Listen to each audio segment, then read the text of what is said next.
अक्सर बोलते हैं ना बिटिया बोझ उतारो, हमें तो पता भी नहीं है बोझ है कि नहीं, लेकिन है तो कैसे उतारा जाए।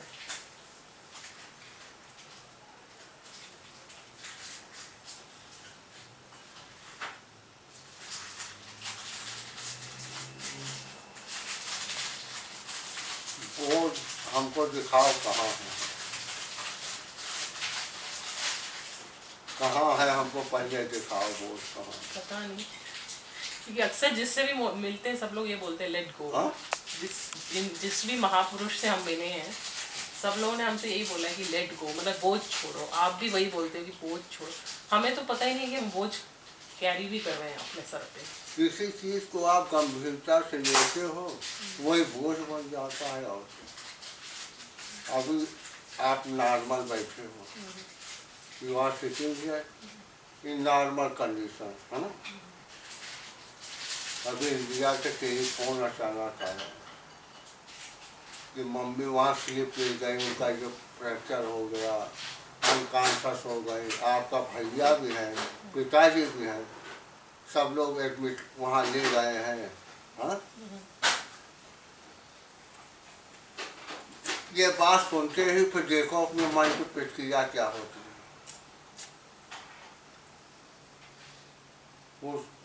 उसने आपको घाव नहीं पहुंचाया, उसने स्लैप नहीं किया, उसने आपको छुआ भी नहीं, खाली ये मैसेज आया मन के अंदर, आपको बेचैन कर दिया, है ना। एकदम बेचैन कर देता। बार बार फोन लगा कि वो इधर हुआ, फिर क्या हुआ, डॉक्टर ने क्या कहा।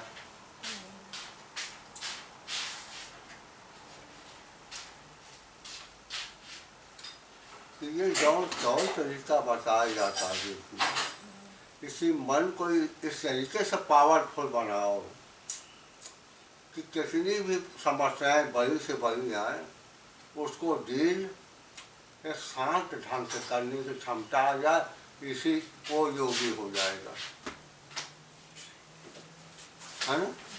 समझ लेंगे, वही योगी है। और क्या, कपड़ा बन लेने से घाट हुआ तो वो योगी है, एकाकीर्ति ने बोला है। बड़ी से बड़ी समस्याओं, अरे साधना जी को देव भाई। नहीं बाबूजी, हमने सब बहुत खा पी लिया। नहीं प्लीज आप नहीं बैठ वहाँ पे। समझ गए ना। आप लोग एजेंट हैं, कभी बच्चे झगड़ते हैं, वो करते हैं, चोट लग जाती है, वो बहुत चिल्लाते हैं, रोते हैं, गाते हैं। उनके एज के हिसाब से, उनकी बुद्धि के हिसाब से वो बहुत बड़ी समस्या, तभी रो रहे हैं, चिल्ला रहे हैं। लेकिन आप देखते तो कहते हैं कोई बात नहीं है, छोटी सी चोट लगा है, अभी ठीक हो जाता है, करके ठीक हो जाएगा। तो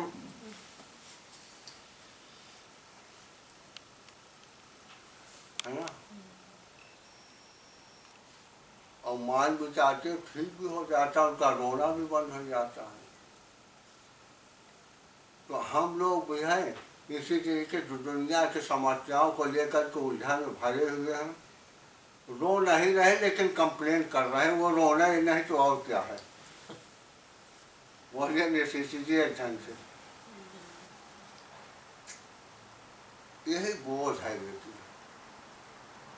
ये तौर तरीका ध्यान करने का, इस करने से, किसी महापुरुष का चिंतन करने से आपके मन के अंदर एक ऐसी पावरफुल स्थिति आएगी, जब तक संसार में कोई न कोई रहता तो ये समस्याएं आना जाना, सर्दी गर्मी, धूप छाँव, जाड़ा गर्मी, बरसात, इसी बात का तो संकेत है कि कोई चीज़ एक बराबर नहीं रहेगी, बदलती रहेगी। एवरी एक्शन है अपोजिट रिएक्शन, है ना। तो जो आज सुख में है, अपोजिट रिएक्शन कहाँ जाएगा, दुख में भी जाएगा। जो दुख में है वो सुख में भी जाएगा। है ना, is an opposite equal reaction, ऐसा पढ़ा ना। कहने का मतलब जो आज हंसी है चेहरे पर, कल उदासी भी आएगी। किसी दार्शनिक से किसी ने पूछा, विदेशी था, यार आप हंसते नहीं, मैंने आपको हंसते नहीं देखा। कहा कि एक बार अगर हंसा ना तो रोना भी पड़ेगा, इसलिए हमने हंसने छोड़ दिया, तब से रोना तो तब पाए। उसका रिएक्शन बहुत दूर तक हो जाता है। तो ऐसी ऐसी बातें होती है कि ये तौर तरीका बताया गया महापुरुषों ने। इनका सिर्फ इतना ही मतलब होता है कि तुम्हारे मन के अंदर जो कॉन्शसनेस इतना मजबूत हो जाए कि दुनिया की बड़ी से बड़ी समस्याएं आए, इसके अंदर कोई हलचल न मचे, डिस्टर्ब ना हो, और उसका अच्छा से अच्छा सोल्यूशन निकाल दे, वही सबसे बड़ा योगी है बेटी। समझ गए ना? यही हम व्यवहारिक रूप से आपको बता। अब इसी को कहो रामायण के चौपाई से सुना है, संस्कृत के श्लोक, ये सब धंधा करके बेवकूफ बनाते हैं। ये बातें को समझ में आए ना, यही रास्ता, और क्या है। घर है, परिवार है, सारी चीज़ों को आपने देखा होगा।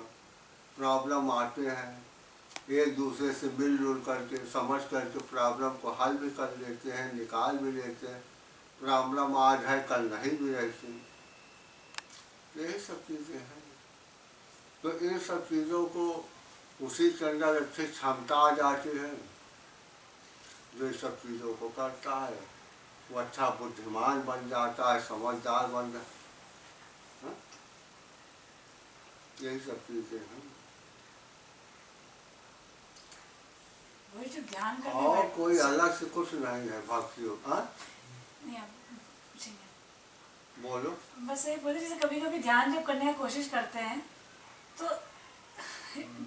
इतना दूर तक इतना विचार आते रहते हैं, वो खत्म ही नहीं होते। नहीं होगा बेटी, ये मन जो है ना बड़ा होशियार है, तो जानता है कि कहीं ना कहीं ये फंदे में मुझको लग जा रहा है, उधर तो मचाएगा ही। वो तो स्वभाव भगवान कृष्ण अर्जुन ने ही जब कह दिया कि मन बड़ा चंचल है। बड़े बड़े महापुरुषों के हाल है, तो हमारी तुम्हारी कौन अवकाश बोलोगे। लेकिन ये महापुरुषों ने जरूर कहा कि बेटी, अगर आप किसी के साथ अभ्यास में लगे रहोगे, किसी का सहारा ले लोगे, किसी पर विश्वास करके चलते रहोगे, तो वो अपनी दया से आपका काम करा देगा। आपने बहुत से सुना होगा कहानी के साथ,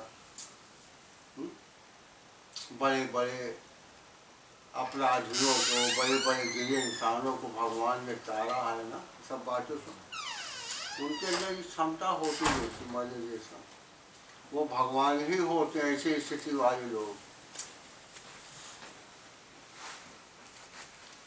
वो सबको काम कर देते हैं। इसीलिए कहा जाता है कि आप इस समर्पण भाव से, गीता का श्लोक आपने पढ़ा सुना देखा ना,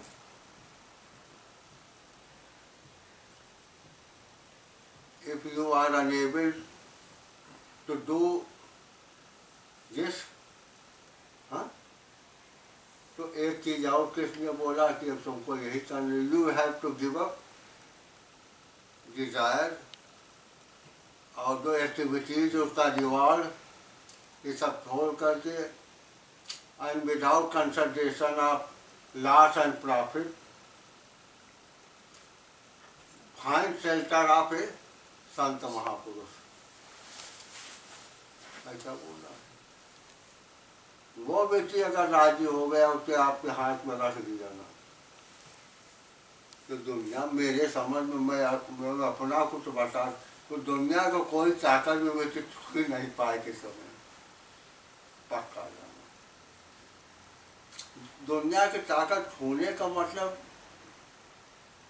उसका गलत ढंग से ना, जो आपका जो आत्मा की तरफ बढ़ने का जो कितना से कितना बड़ा अवरोध आएगा, उसके लिए वो वो इंतजाम करेगा।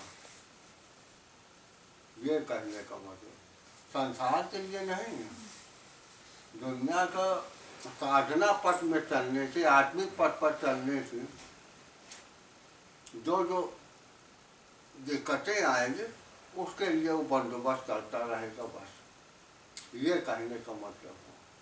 और कृष्ण ने यही बताया कि इसी में 6ठे अध्याय में हमने बताया ना उसमें कि कृष्ण ने कहा कि जो अपनी आत्मा को उन्नति करने में लगा है अर्जुन, उसका न मैं इस लोक में न परलोक में कभी दुर्गति नहीं होने देता। इन सब बातों को सोने से भी दिया है गीता में।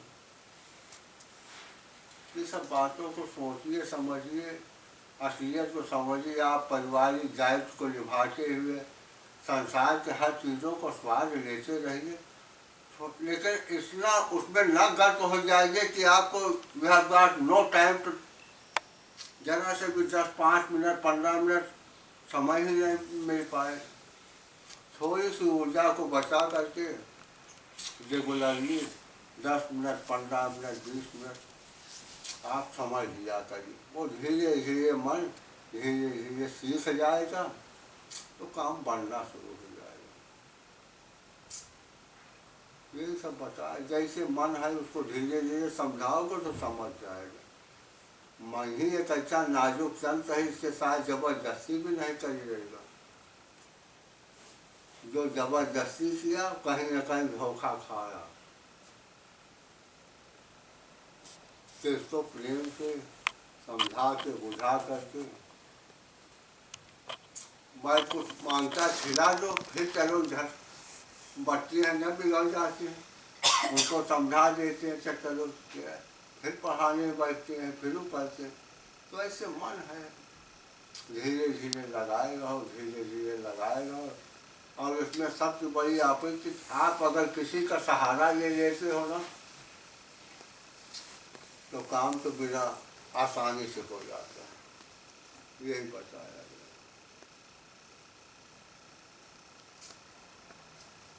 और कोई दूसरा रास्ता उसका जादू मंत्र वंत्र वाला है नहीं, अब काम होता है। तो साधना जी समझा मन के बोझ का मतलब। अब उसको उतारे कैसे? हाँ? उसको उतारे कैसे? क्या कहा? उसको उतारे कैसे पूछ रहे हैं? अरे किसी के पावर वाले के,